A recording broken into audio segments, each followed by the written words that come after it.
we are, by definition, always making choices as to what will make us happy.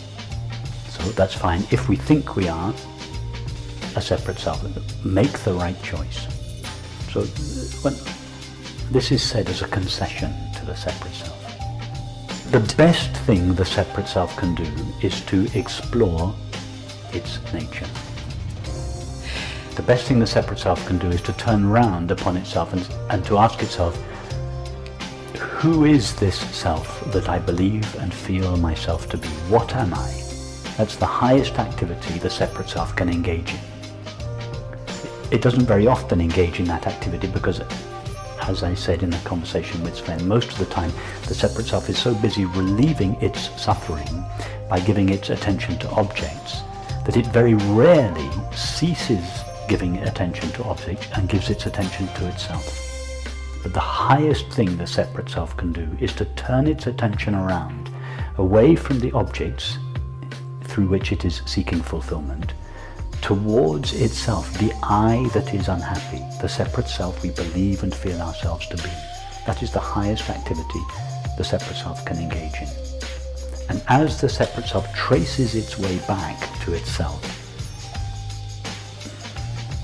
it discovers a very interesting thing. It discovers that at some stage that it is not the separate self it believed itself to be. In other words, this tracing back of the separate self is actually a falling away of our limitations, because there is no real entity called a separate self, as opposed to another entity called the true self of awareness. There is just the true and only self, if we can call it a self, of awareness, upon which a series of limits have been superimposed.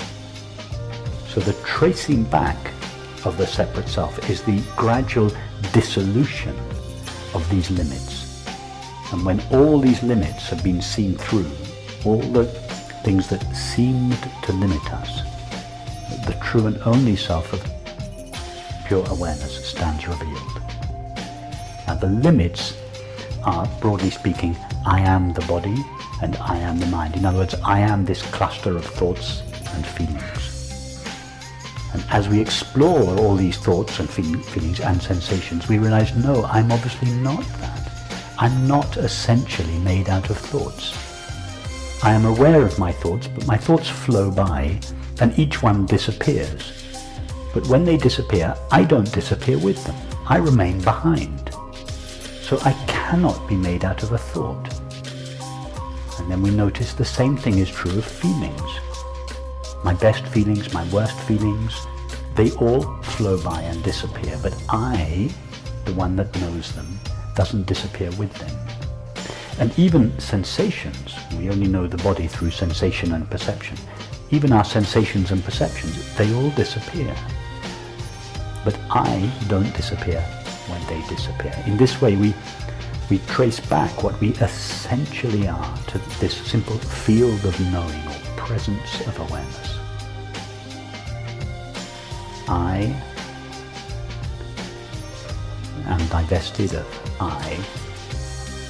Only I remains. When I, the separate self, am divested of all the temporary finite limits that thought has superimposed upon it, only I remain. So the I of the separate self and the I of awareness are the same I. This is where the separate self and awareness intersect, at I. It's just that awareness becomes the separate self, we could say, or seems to become a temporary finite awareness by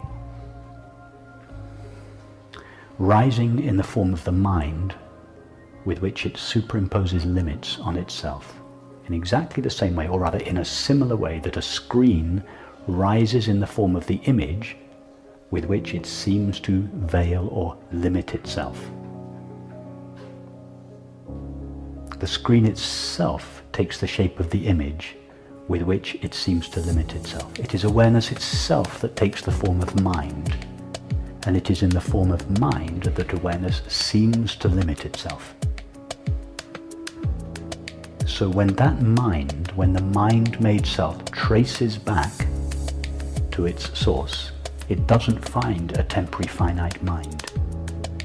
It finds pure awareness. And at that moment it realizes, I haven't suddenly become infinite awareness. I was always infinite awareness. I am eternally infinite awareness. I veiled myself with my own creativity.